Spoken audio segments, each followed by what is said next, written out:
let you play in the garden, or sit up in that white thing and listen to the greatest of Marvin. The estate got 6 locations. Good afternoon, I'm Chris Brown, the tight ends and tackles coach at Southern University. This is the 13th episode of Trill Line Play. We're going to be talking about art blocks with our tight ends, okay?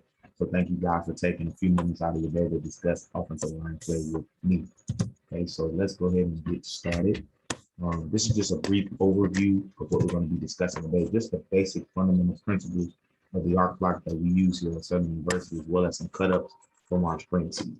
Okay, so what are the fundamental principles of our art block? The first thing is, what is an art block, coach? All right, so what an art block is something that we use on the backside of a particular scheme to allow us to have a lead blocker into the alley of the defense. Okay, so it may be the backside of zone read or the backside of some type of jet sweep. We use that art block to have a lead blocker that goes out there and helps to protect that backside run if we pull the ball. All right, so the first thing first is the jab step. We take a jab step to influence that backside defensive end.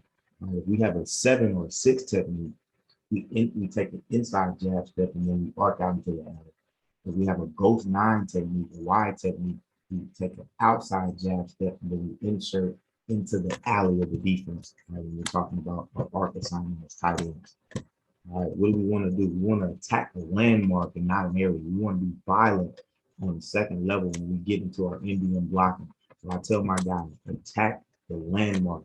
Our landmark, if I split myself down the middle, I tell our guys our landmark is the outside half of the defender. We want to attack that and not position block. We want to be violent. We're tight ends, right? We also want to make sure we have violent hands. And with violent hands, first, my elbows need to be tight to my body. I need to be striking from my triceps and striking and trying to lift that defender's pad, right?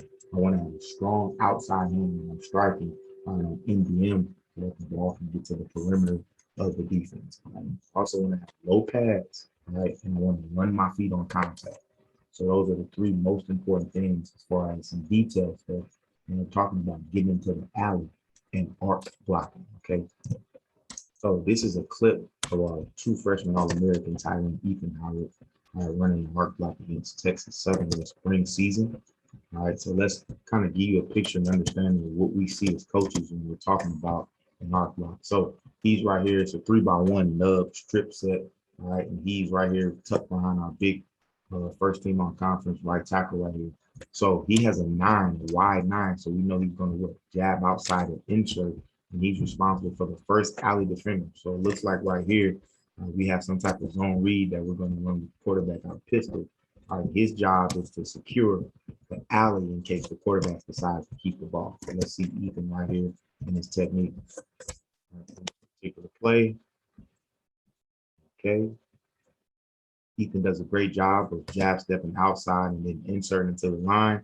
He's trying to win the outside half of the defender and does a great job of running his feet, getting his hands inside, being violent with his hands. That's a great job on him working in arc block versus Texas Southern in the spring. So here's another clip in the same game. All right, we're in the same. We really ran a lot of 3x1 nub in this game, and this is a great job by him. Same thing. So he gets a ghost 9. We get that wide 9. All right, see when we get that wide 9 on the back side. All right, we're talking about arc blocking. We have to insert his tight end. So he has to insert instead of jab stepping inside, he has to jab step outside and insert inside of the backside defensive end to influence him. All right, does a great job jabbing outside, getting inside. All right, it's a little different of an angle. All right, we want him to attack the outside leverage, but if the defender, that's all he gives you and he fights hard, and you go ahead and you just drive that guy, get your hands inside and run your feet and drive. He does a great job, low pad leverage.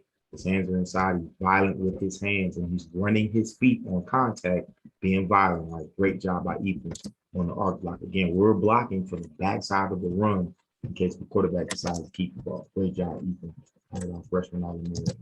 All right, so conclusion, thank you guys for taking just a few 5 or 6 minutes out your day to discuss offensive line play with me this week, tight end play.